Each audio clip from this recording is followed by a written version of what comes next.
베네수엘라에서 텍사스로 전지훈련을 온 로멜 선수가 제 막내와 공을 쳐주고 있는 모습입니다. 제 막내는 테니스에 관심이 있기보다는 어려서 샤포발로프에 점핑 백핸드에 매료되어 테니스를 시작했던 아이입니다. 하지만 중간에 관심이 없어져서 한 1년 정도 테니스를 치지 않다 작년 샤포발로프가 윈블던에서 선전하는 모습을 보고 다시 테니스를 치기 시작했습니다. 그만큼 테니스보다 샤포발로프에 관심이 많습니다. 막내는 올해 댈러스 오픈에 온 샤포발로프 선수를 만나러 갔는데 같이 사진도 못 찍고 돌아왔습니다. 그래서 휴스턴 북쪽의 한 테니스 클럽에서 로멜 선수와 만나게 된 제 막내는 로멜 선수에게 댈러스에 가서 샤포발로프하고 사진 찍고 공에 사인 받으려고 5시간이나 기다렸는데 그냥 가버렸어. 경기 끝나고 사진 찍어준다고 해놓고 라며 목맨 소리를 했습니다.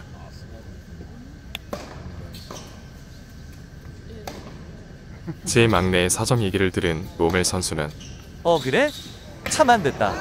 이 형이 아직 샤포발로프처럼 유명한 선수는 아니지만 이 다음에 유명한 선수가 될 거니까 샤포발로프 대신 나하고 사진 찍자. 그리고 공도 같이 치자. 라고 제안했습니다. 그리고 로멜 선수는 정말 정성을 다해 40~50여 분 동안 제 막내와 공을 쳐주었습니다. 적당한 페이스, 적당한 스핀, 너무 깊지도 짧지도 않은 자리에 공을 줘서 제 막내가 가장 공을 치기 좋은 상태를 유지해 주었고 제 막내는 너무나 즐겁고 행복하게 공을 칠 수 있었습니다. 이 로멜 선수가 보여주는 모습이 바로 여러분들의 코치님 모습입니다. 초보자 때는 코치님이 박스볼만 쳐주시지만 실력이 향상되어 코치님과 어느 정도 랠리를 이어갈 수 있게 되면 중급자 수강생들은 제 막내 아들처럼 코치님과 주로 랠리를 하면서 레슨을 받게 되는 것이 일반적입니다.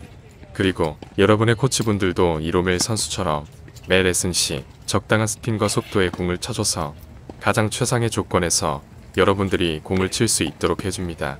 코치님이 공을 강하게 치거나 해서 공을 받아치기가 어렵게 만든다면 수강생분들 대부분은 금방 레슨을 중단하고 다른 코치분을 찾아보실 것이기 때문입니다. 결국 동호인 레슨은 기본적으로 즐거워야 하고 즐거운 레슨이 되려면 공이 잘 쳐져야 합니다. 그래서 코치분들은 이 로멜 선수처럼 대받아치기에 아주 적절한 그런 공을 여러분들께 쳐드리는 것입니다.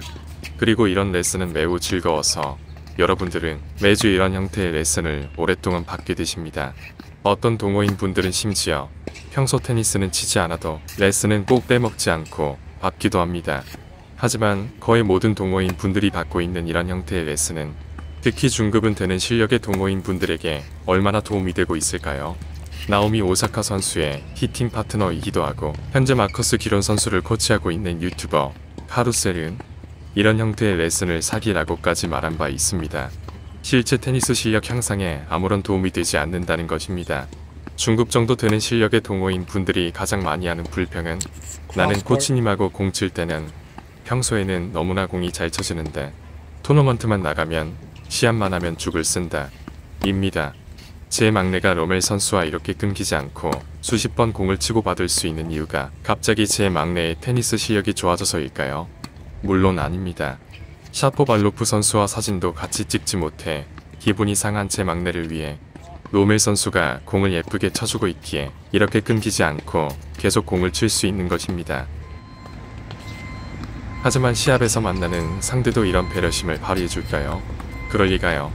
상대방은 시합을 이기기 위해 과도한 스핀을 넣거나 공을 강하게 치거나 아니면 공을 아주 짧게 드롭샷을 구사한다던가 해서 여러분의 실수를 유발하려고 할 것입니다. 여러분들이 코치님과 혹은 다른 동호인 분들과 주고받는 랠리는 현실과 너무나 동떨어져 있는 샷들이기에 카루셀은 이런 형태의 레슨이나 연습을 사기 행각이라고까지 말한 것입니다. 많은 수의 동호인 분들은 이런 사실을 인지하지 못하고 자신의 멘탈에 문제가 있어 매번 제대로 된 실력을 발휘하지 못하고 경기가 잘 풀리지 않는다고 믿습니다.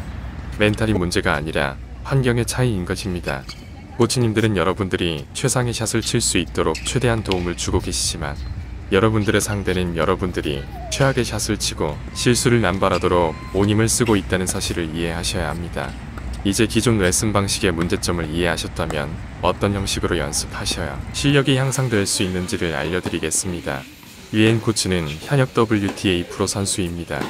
텍사스로 전지훈련원 스페인 국대대표 선수와 훈련 중인 모습입니다. 재작년, 작년 제 아들이 위엔 코치가 아이들을 훈련시키던 캠프에서 공을 쳤을 때 위엔 코치는 공포의 대상이었기도 합니다.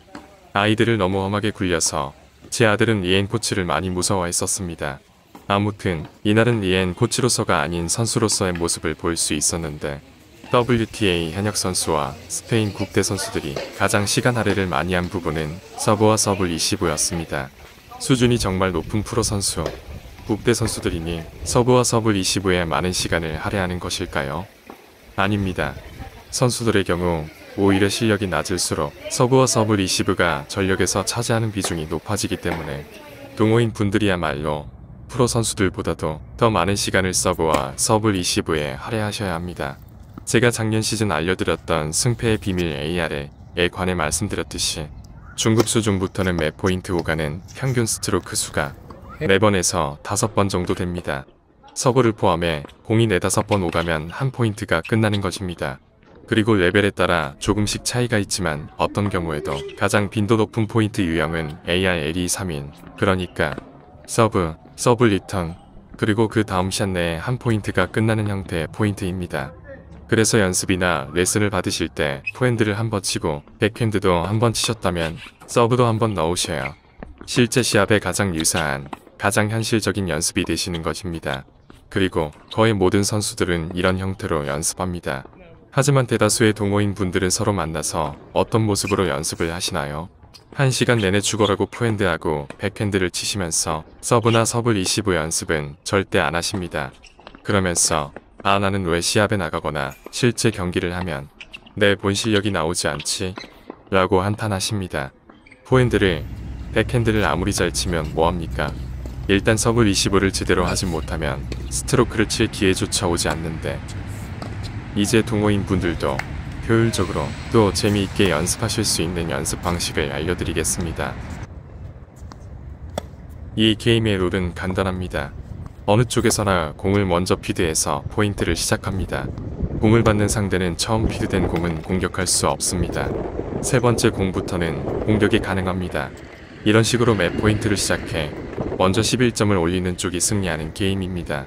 아무런 의미 없이 계속 스트로크를 반복해 치는 것보다 이렇게 점수를 올리는 게임을 하는 것이 더 재미있고 특히 실제 경기에서 샷을 주고받는 것과 동일한 스트로크를 치게 되기 때문에 선수들은 스트로크 연습을 할 때 이 포인트 11 게임을 자주 합니다.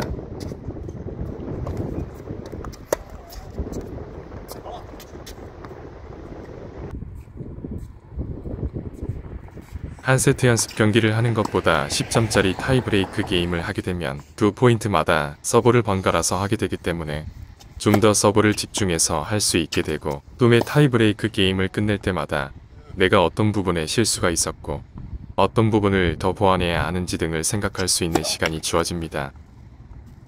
또 먼저 10점을 올리는 쪽이 승리하는 게임이기 때문에 매 포인트에 고도 집중을 하게 되는 장점도 있습니다.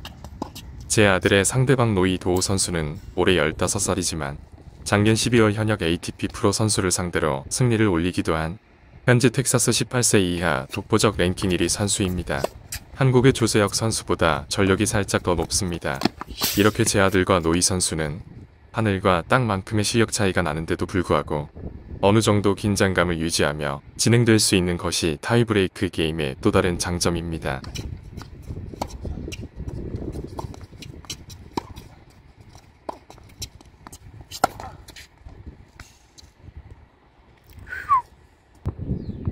오늘의 결론을 말씀드리자면 첫째, 협동 랠리는 실력 향상에 별 도움이 되지 않는다. 코치님이 쳐주시는 그 예쁜 공을 칠 때 기분은 좋지만 사실 실력 향상에는 큰 도움이 되지 않는다. 그래서 랠리는 실제 경기처럼 쳐야 한다. 그래야 실력 향상이 이뤄진다. 둘째, 스트로크를 4번 칠 때마다 서브 리시브는 최소 한 번 넣는 비율로 연습을 해야 실제 경기와 같은 비율이 나온다. 왜 죽어라고 레슨 받고 연습을 하는데도 10년째 실력이 그대로냐고요?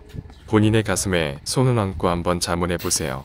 스트로크 100번 치실 동안 서브는 몇 번이나 넣어보셨는지, 스트로크 100번 치실 때 서브를 한 번은 넣고 계십니까? 실제 경기에서 좋은 성적을 내시려면 평소 연습을 실제 경기처럼 하세요. 조금만 생각해 보시면 이건 너무나 당연한 얘기임을 동의하시게 될 것입니다.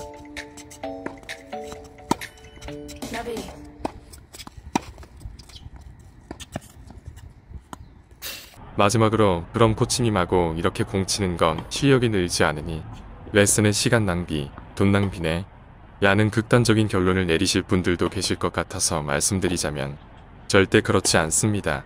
동호인 분들이 테니스를 치시는 이유는 테니스가 즐겁고 육체적으로나 정신적으로나 유익하기 때문입니다. 코치님들은 단순히 여러분들의 실력 향상만을 위해 레슨을 가르치시는 것이 아닙니다. 여러분들이 즐거우시면서도 또 실력이나 신체적 개선이 이뤄지도록 동기부여를 제공해 주시는 것입니다. 제 막내는 로멜 선수가 공을 쳐주고 난 후 다시 테니스에 관심을 갖고 로멜 선수에도 많은 관심을 나타내면서 테니스 연습도 정말 열심히 하고자 했습니다. 그리고 2주 후 열린 토너먼트에서 생애 첫 우승을 할 수 있었습니다. 로멜 선수의 관심과 친절이 이런 결과를 가능하게 해준 것입니다. 코칭과 레슨을 어떤 관점으로 보시느냐에 따라 다른 결론을 내리실 수 있는 문제이지만 이런 레슨이 주는 즐거움과 동기부여를 무조건 가치 없음으로 판단 내릴 수 있을까요?